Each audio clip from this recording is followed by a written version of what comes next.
Good afternoon, everyone, and welcome to the Dimensions in Text webinar. My name is Nick, and I'll be doing the presentation with you today. Just like all of our previous webinars, everybody will be on mute, but if you do happen to have any questions at any point during our class, please feel free to go ahead and enter those into the questions and answers area of the Zoom panel, and at the end of the class, I will go through and answer any questions that may have come up. Also, at the end of the class, I will be sending out an email that's going to contain a document that covers everything that we're going to be looking at in today's class. Should you happen to have any questions while going over that document, please don't hesitate. You can contact our support department. We are open from Monday to Friday from 8:30 a.m. to 5 p.m. Eastern Standard Time, and we'll be happy to help you out with any questions you might have. Again, today's class is on dimensions in text. And what we're going to be doing in today's class is we're going to be stepping through how to add in text and dimensions to your model and to your worksheets using a variety of tools that are available in Envisioneer. Today's class, we're going to be looking at how to look at the dimension settings. We're also going to be looking at how to add dimensions again, into both your model and your worksheet views. We're also going to be looking at how to add in text, and we're going to be looking at how to add in roof text as well. So first, let's talk about the actual dimensions themselves.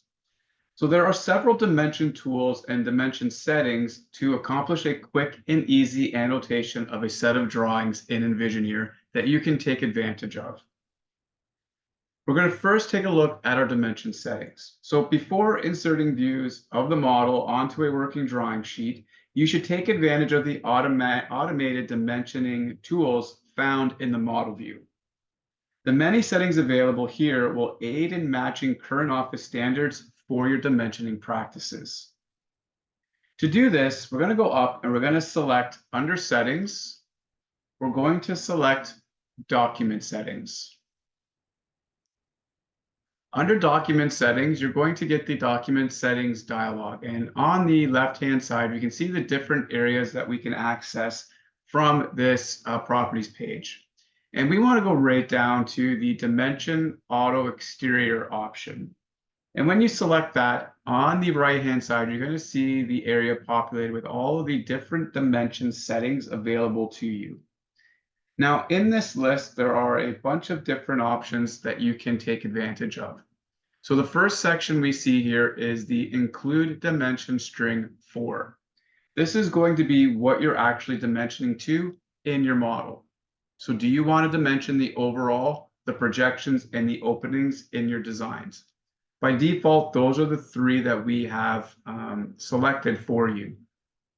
If you like to show interior walls on your dimensions, on your exterior dimension strings, you can also include interior walls.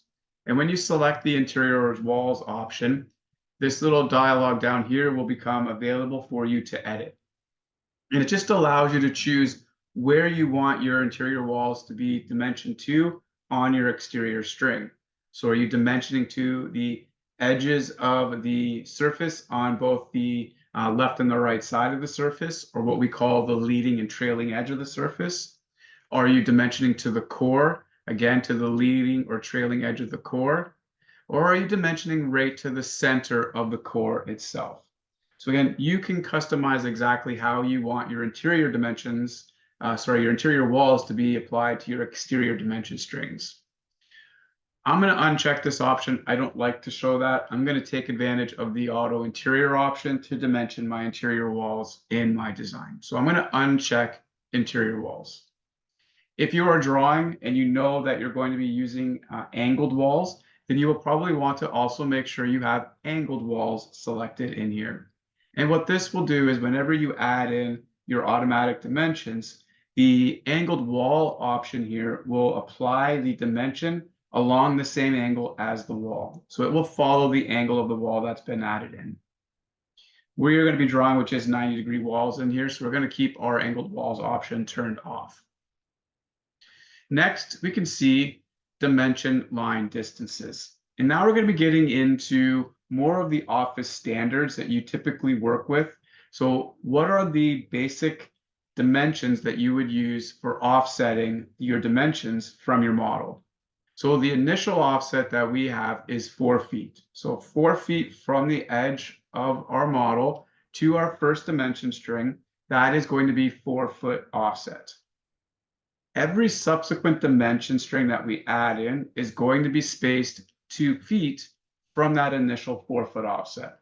So you can again customize this, add in your own values to again make this match what your office standards would require. Again, another office standard is how your extension lines are going to be displayed. So we have two options here. We have the extending to the edge of the model with a bit of a gap between the dimension string and the corner of the walls that you're working with. Or we have the option where you can terminate your dimension strings in a straight line. This, again, some people like to use this option because it just avoids extra lines being displayed on your screen. But again, it is completely up to you how you want that to be displayed. Next, we have the openings option. So how do you want your dimensions to line up with any openings that you add into your model? Do you want to dimension to the center or to the actual opening itself? If you do decide to actually dimension to the opening itself, you can also include the actual height of the window as well. So if you want to show the add opening height here, then you can include this option and the height of the window will be displayed. The separation that will be used is going to be either a /, a dash, a multiplier by sign, or a multi-line option. Just take note, if you are going to be adding in your own window or door schedule, then you're probably not going to need to include the opening heights in here. Or if you're including marks in your designs, then you're probably not going to need the opening height either. This is, again, just an option for you if you ever wanted to take advantage of it. The next option is the end condition.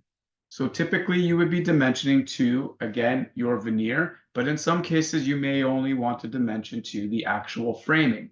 So you can control, again, where you want your dimensions to be placed, to the edge of the veneer, to the edge of the core, to the center of the core, to the interior face of the core, or to the interior surface of the core. And again, you can choose any one of those options to, again, display how you want your dimensions to be depicted in your models.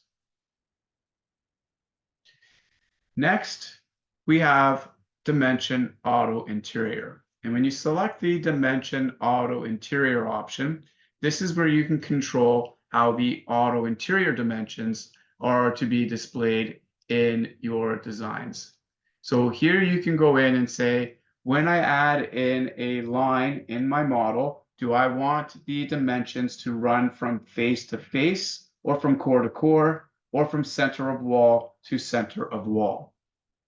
You can again choose whichever option you want from there. I'm going to leave mine set to edge of core, or sorry, to edge of surface. I want to see from surface to surface in my design. You're also going to see this ignore wall dimensions option. And what this typically does is it allows you to ignore the wall dimensions. And what I mean by that is when I draw in my line of where I want my interior dimension string to rest, every time I cross a wall, it's also going to dimension the thickness of the wall. With this option selected with a check mark in here, which I'm going to add, it's going to ignore that dimension. So it's only going to show me the distance from the surface to the surface, not the thickness of the wall. So again, a nice way of very quickly adding in dimensions of each room, but also omitting the thickness of the walls themselves. I point out these settings because, again, like we talked about in the past couple of weeks, whenever you're working with a template drawing, you're going to want to make sure that these are set up for whatever the majority of your models take advantage of. So again, make sure that this is set up in your templates, so that way you don't have to keep coming in here and editing these every time you start a new drawing. But this is how you can make those adjustments. We've made a couple of adjustments to ours, so I'm going to say apply, and then I'm going to say okay. Now that we've adjusted those dimension settings, now we're going to be looking at adding in our automatic dimensions. So the auto exterior dimension tool will automatically dimension the exterior walls of our design, taking into consideration the settings that we have set up. By default, 3 dimension strings are going to be created, one for the openings, one for our wall segments, and then one for the overall dimensions of our design. To do this, we're going to go up and we're going to select under Tools, Dimensions. We're going to select Auto Exterior Dimension. And this will automatically add in all of our dimensions for us with one click of a button. So just by going up and selecting that option, we've now dimensioned our entire plan using our dimension settings. If we want to dimension our interiors of our design, we would go up again to Tools, Dimensions, and we would select Auto Interior Dimension. Now this one isn't as automatic, so it's not going to automatically dimension each room for us. We have to define where we want these dimension strings to run. So what I do here is I usually start from the exterior, and I usually left click once on the exterior side of my model. I then run my mouse through my design. So left click once, run my line through, left click again, and it will add in a dimension string dimensioning just those rooms. If you remember, I pointed out that I had turned off the include wall dimensions. So right now it's dimensioning from surface to surface and it's omitting the actual wall. If I go back into settings and document settings and auto dimension, then I turn this back on and I run another interior dimension. So I go Tools, Dimensions, Auto Interior, and I use that same practice of running from exterior to exterior. What I'm now going to see is the actual thickness of the wall. This may come in handy for some walls, but for every time you run an interior dimension string, you're going to get the repeating wall thicknesses every single time. So you will have to go in and manually delete them out if you do want to show wall thicknesses at least once in your design. But again, you can make that choice as to how you want to dimension your plans.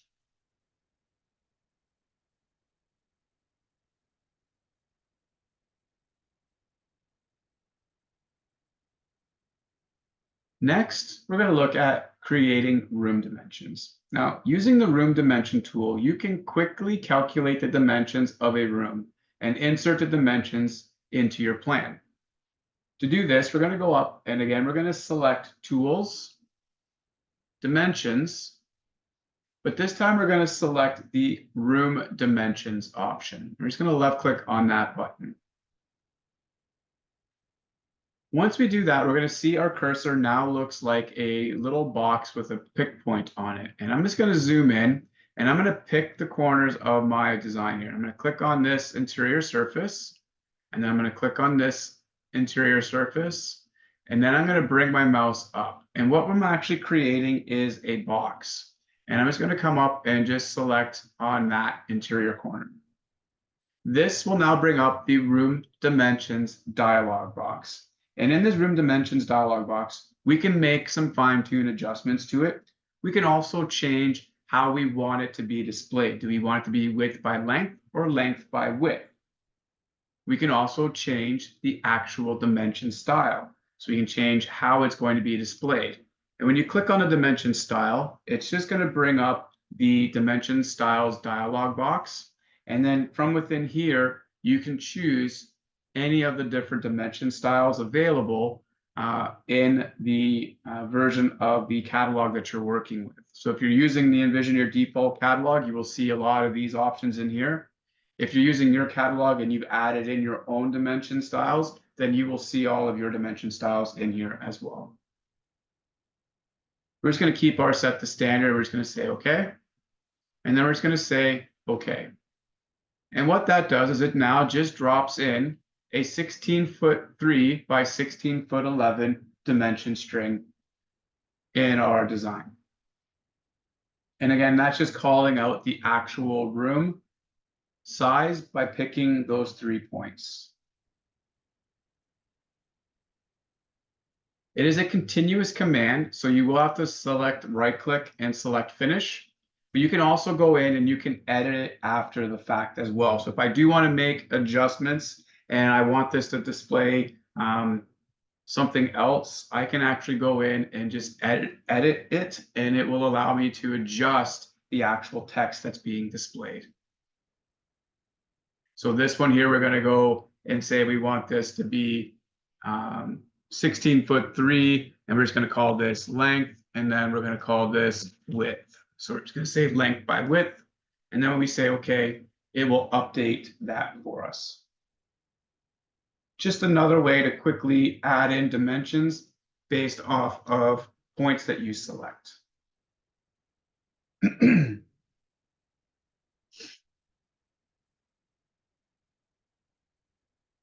Next, we're going to add in a dimension using the linear dimension tool. So the automated dimension tools will dimension walls, but if you need to dimension to another object like a cabinet, you can insert a linear dimension. Linear dimensions can be added in either model view or in a worksheet view. We're going to go up and we're going to select Tools, Dimensions, and then we're going to select the linear dimension option. And I'm just going to dimension my interior spaces here. And I'm just going to go from one point to another. And then I'm going to add in that dimension string. And once I drop that dimension string in, I now have a new dimension in my design. There are tools in Envisioneer that will allow you to very quickly continue on with dimensions if you need to. So if I wanted to, I could go up to Tools, Dimensions, and I can say Continuous Dimension. And then it will actually continue from that last dimension string. And I can say, I want a dimension to there, and then to there, and then to there, and then to there. So again, you can continue on using that continuous dimension tool if you feel that that's going to work for you as well. And there are various ways that you can take advantage of that command. I'm just showing that as an interior dimension string option. There are other ways that you can use that. But again, I just wanted to point that out so you know it is there for you. Not only do we give you the ability to add in continuous dimensions, we also give you the ability to add in baseline dimensions and overall dimensions. So you can again use these options to add in different dimension strings in your designs. So if I use the baseline dimension option, it's going to add in a baseline using that 4-foot option from the last dimension string that I've added in. So that 4-foot initial offset is going to be taken into consideration there.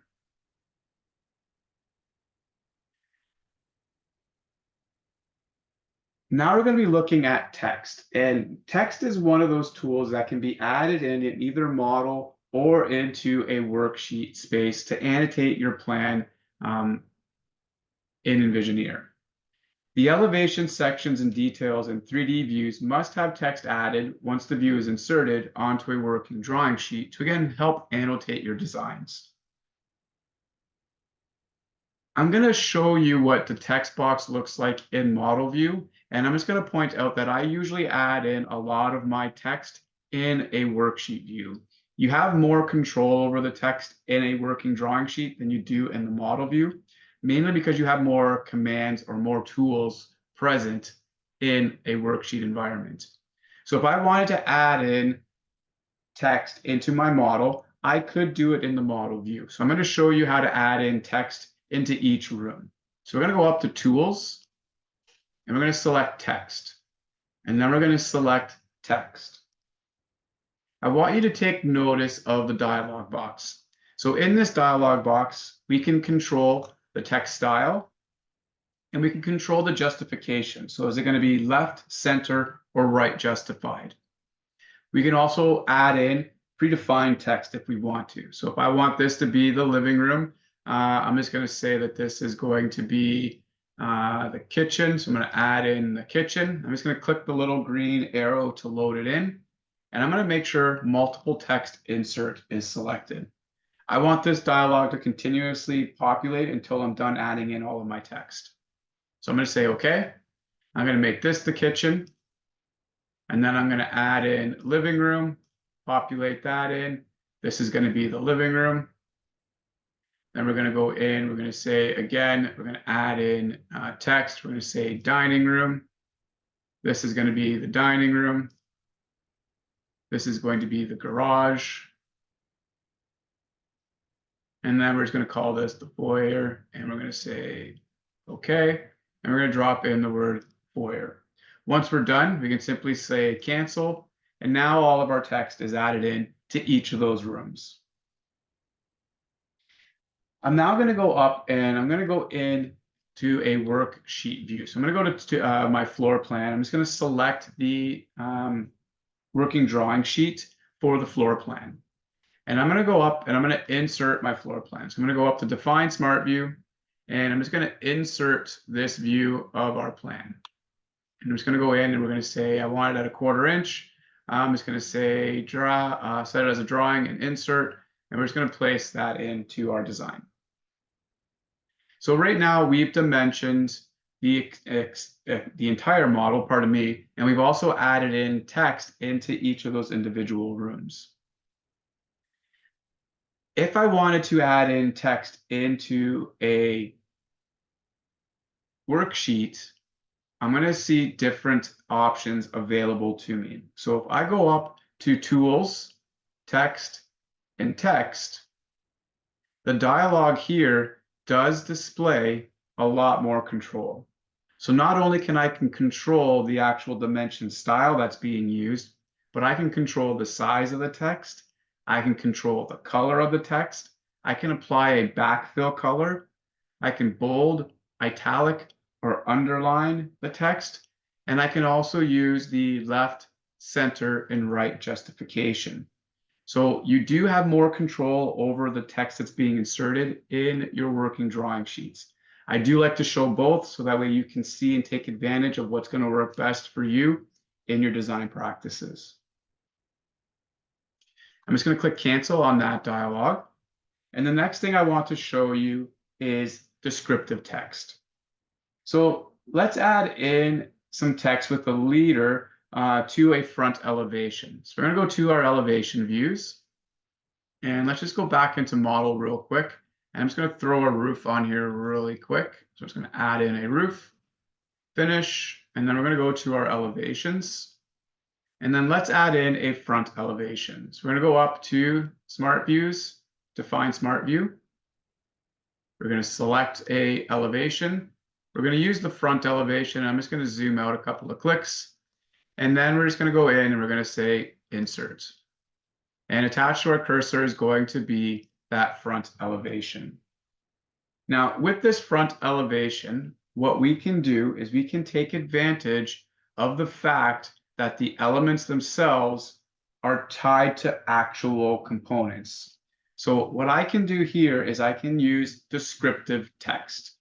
So let's select the wall as an example. So we're going to go up and we're going to go to Tools and Text, and we're going to select Description. And what this will do, actually, let's use a leader. So we're going to go to Tools, Leaders, and we're going to use Description with Leader. What this does is it gives me a pick box, and it's now allowing me to select something in my worksheet. So I'm going to click on this wall on the edge of the wall line here. I'm just going to click on that once. And then I'm going to place in my arrow point. So that's where I want my leader line to start. I have ortho turned on, so it's only going to allow me to snap in 90-degree directions. I actually want this to go on an angle. So I'm just going to press F6 on my keyboard to turn angle snap on. And then I'm just going to bring this in and I'm going to drop in a couple of lines. Because I selected on the edge of the wall, it's now giving me a description of the wall itself. So I selected a wall, so it's using the 2x6 cement board panel wall. If I use that command again, so again, we're just going to go back up to Tools, Leaders, description with leader. If I select the roof and I add in a dimension line again, and I'm again just going to use some points here as a reference, and we're just going to keep things nice and consistent. So we're just going to bring this in like so. Now I'm going to see the 612 slope hip roof shingles. So it's using that descriptive text, but where is that text coming from? So if we go back to model, and if I select a wall or I hover over a wall, that description that we see, 2x6 cement board panel, is the actual name of the wall in the catalog. And that is the name that's going to be displayed as our description. So we're going to see that 2x6 cement board panel. That's where that description is coming from. Pardon me.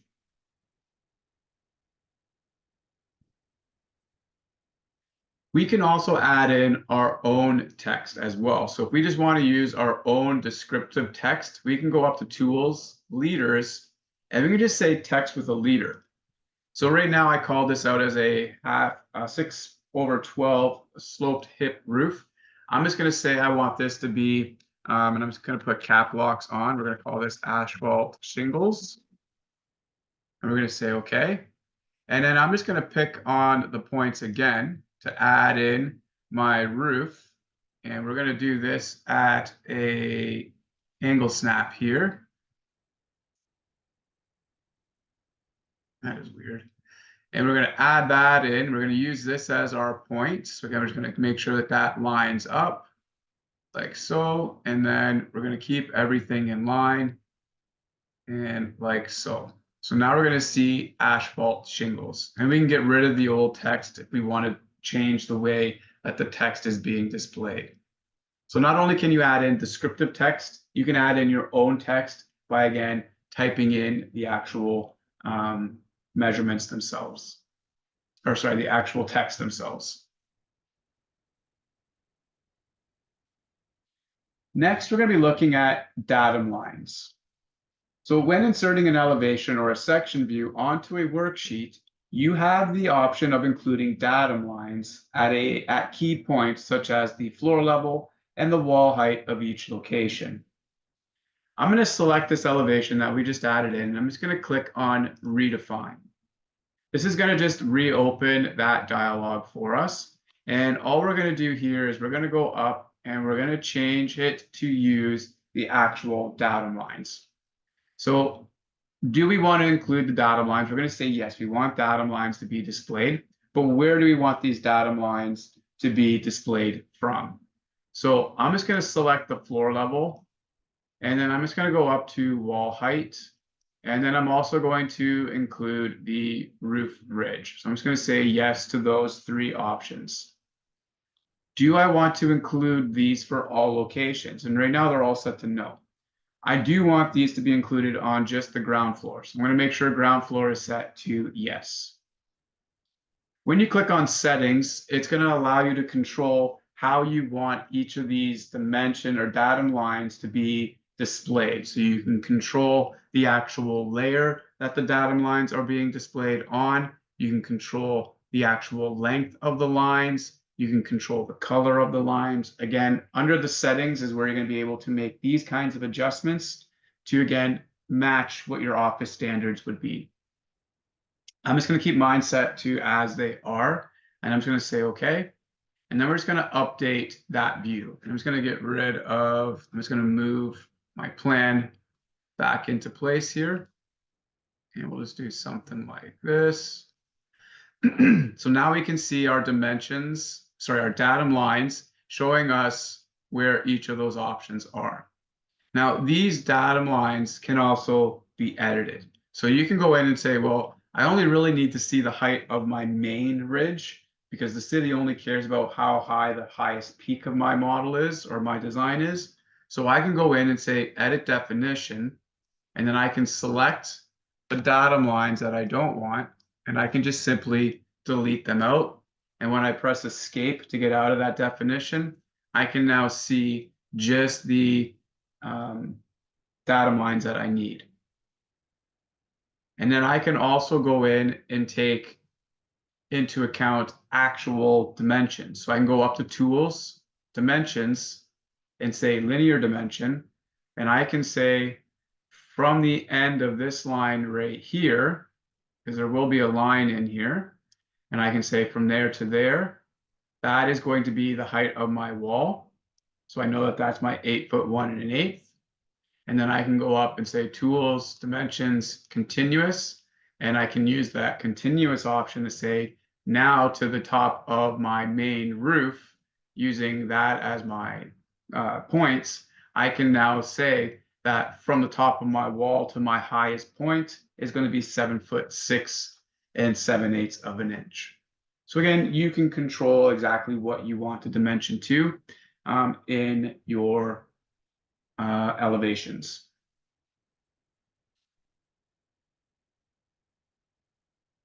The last thing I want to show you is the roof slope marker tool. So a roof symbol indicates the slope of a roof. And when inserting a roof symbol, you first define its properties, then you click to insert it onto your worksheet. So let's add in our roof symbol showing the slope of our roof. So in our worksheet view, we're going to go up and we're going to select Draw. And then under Details, we're going to select the roof symbol option. And this will bring up the roof symbol dialog. And what we can do here is we can actually show exactly what we want our rise over run to be. So right now we can see our slope type is rise over run, and the slope value is set to 12. Well, I can say I don't really know what that is, so I want to figure that out. So I can click on that option, and I can say that the slope of the roof is going to run from here. So I can pick my start point, and then I can pick my end point. And it's showing me that that has a slope of 6.01. I'm just going to make that 6. The next thing we can adjust is the actual appearance. So how do we want this to be displayed? What text style do we want to be using? Again, by default, it's going to use dimensions, and that's just what we have in the default Envisioneer catalog. But again, you can add in your own and adjust it accordingly. The length is again going to show that at 1 foot. I double mine up. I find the 1 foot looks a little bit small. Again, it's a preference that I use. You can adopt it or you can keep it set to 1 foot, but I'm just going to make that 2 feet. Now the alignment is going to be where the text sits on this particular roof slope symbol. So I want the text to be on the right-hand side. So I'm going to make sure that I have that set to the right-hand side. So I'm going to say OK. And now attached to my cursor, I'm going to see that 6/12, and I can see it's got the text on the right-hand side. I'm going to do that again one more time, just so you can see it. And I'll leave it at the 1 foot so you can see why I change it to be 2 feet. But again, it is just a preference. So again, under Draw, Details, Roof Symbol, we're going to keep it at a 6/12. I'm going to make it 1 foot. And we want the text to be on the left side because I'm going to add it in on this side. So we're going to make it on the left side. And we're going to say OK. And then we can add that in. So here you can see that at that 1 foot sizing, it shows you the 6/12. Again, pretty much the same. It's just a little bit smaller. So I always double mine up. I always go to that 2 foot dimension. And that's how you can add in your rise over your run markers for your roof slopes. So that covers everything that I wanted to talk about in today's class. I do see that there are some questions, so we are going to get to those. So let's take a look at those questions now. So first question is, leading surface of interior walls, is that to the sheetrock or the stud? You can control what you're actually dimensioning to. So when you go into your settings and you go to, so let's go back to model, and you go to settings and document settings. And when you look at the auto when you look at the dimensioning options, you're dimensioning to, under the interior side, to either the leading or trailing edge of the surface or the leading or trailing edge of the core. So when I added in my dimensions, they're going from surface to surface.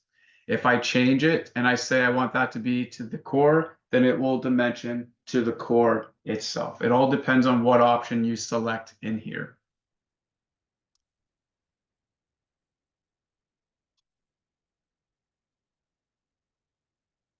Next question is, end conditions of exterior walls is to stud, plywood, or finished material surface. Again, it's going to be depicted in that dialog. So again, under settings, document settings, and auto exterior dimensions, you control where you want that to be dimensioned to. So right now it's set to the edge of the exterior veneer, but I can go to the edge of the core, the interior edge of the core, or the interior surface itself. So I can control exactly where I want those dimensions to be displayed to. You just have to choose which option is the one that you want to take advantage of.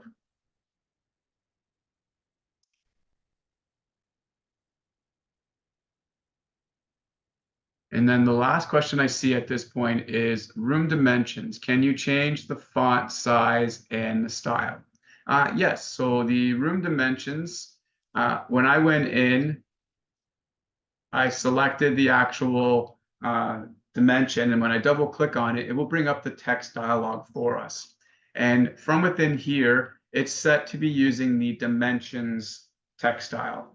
I can click on text style and say, well, I want that to use the room name option as an example. And that's going to use a new font style that's going to be using the Arial font type in a bold italic format. So I can say, okay, and then okay.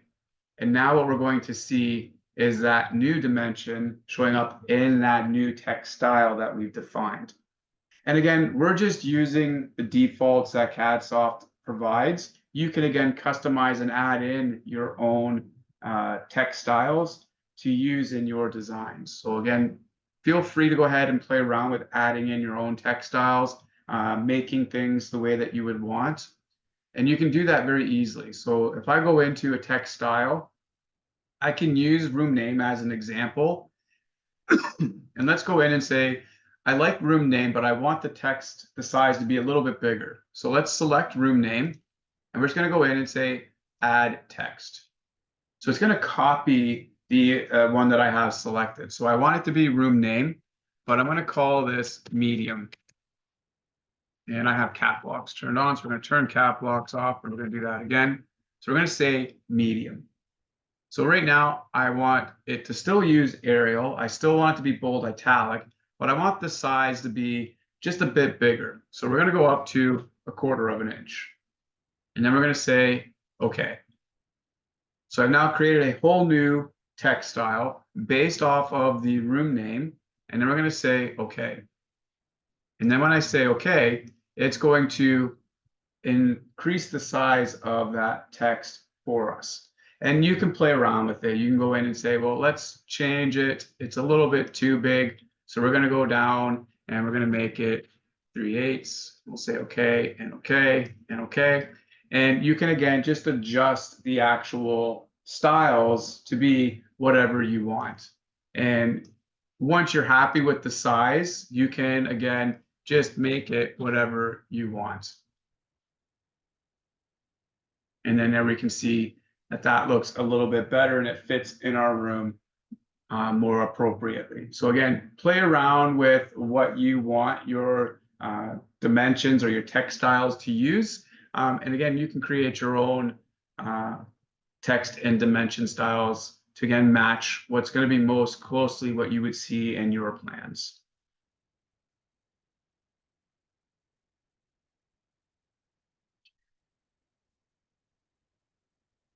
So I'm going to pause there for just a moment to see if anybody has any other questions or any follow-up questions to what we've covered in today's class.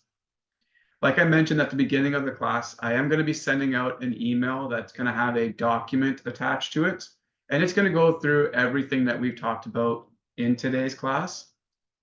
Should you happen to have any questions, please don't hesitate. You can contact our support department and they'll be happy to help you out with any questions that you might have.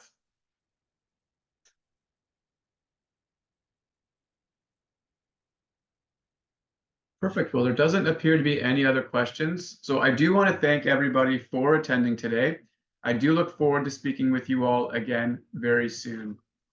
Thank you very much, everybody, and enjoy the rest of your day.